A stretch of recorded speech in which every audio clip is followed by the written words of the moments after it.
নমস্কার, বাঙালি রান্নাঘরে আপনাদের সবাইকে স্বাগত।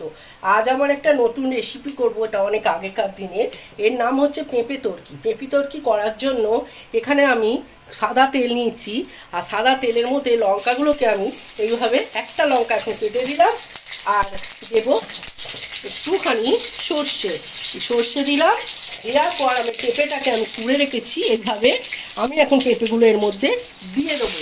পেঁপে তরকিতে সবসময়তে এইরকমভাবে না যেটা কুড়ে দিতে হয় পেঁপেটাকে দিয়ে আমি এখন একটু তেলের সাথে নাড়াচাড়া করে নেবো পেঁপেগুলোকে। খুব সহজেই রেসিপিটা হয়ে যায়, আর খেতেও খুব সুন্দর লাগে। যারা পেঁপে খেতে ভালোবাসেন না তারা একবার এইভাবে রান্নাটা করে দেখবেন। আমি এখানে একটা লঙ্কা দিয়েছি, পরে আবার আরও একটা লঙ্কা, মানে মোট 3খানা লঙ্কা আমি এর মধ্যে দেব। একটু ঝাল মিষ্টি খেতে হয়, আর খেতে খুব অসাধারণ লাগে গরম ভাতের সাথে। এবার আরেকটুখানি আমি নাড়াচাড়া করে নেবো। আমি এখানে অল্প একটু আদা আমি এইভাবে গ্রেট করে, মানে খুব সামান্য, মানে ছোট চামচের 1 চামচেরও কম হবে সেরকম আদা আমি একটুখানি গ্রেট করে দিয়ে দিলাম। দেওয়ার পর আমি এখানে দেবো লবণ, পরিমাণ মতো লবণ দেবো,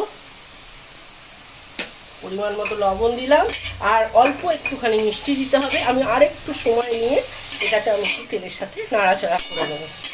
এবার আমি এখানে দেবো সামান্য একটুখানি চিনি দিলাম, যাতে স্বাদের ব্যালেন্সটা বজায় থাকে। আর এখানে দেবো নারকেলের হাফ আমি এভাবে কুড়ে রেখেছি, এটাও আমি এখানে দিয়ে দিলাম। এই রেসিপিটা আপনারা একবার করে খেয়ে দেখবেন, আর এত সুন্দর গন্ধ আসে। আপনাদের তো গন্ধটা মানে পাওয়াতে পারবো না, কিন্তু খেয়ে একবার বানিয়ে দেখবেন যে খুব ভালো লাগে খেতে। এবার আমি এটাকে ঢাকা চাপা দিয়ে একটু রান্নাটা মজতে দেবো।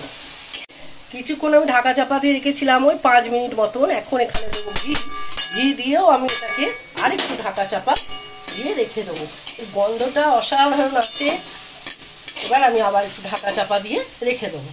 ভাতের সাথে এত সুন্দর লাগে খেতে, একবার খেয়ে দেখবেন, বাড়িতে ট্রাই করবেন। কেমন করলেন একবার কমেন্টে জানাবেন, খেয়ে কেমন লাগলো।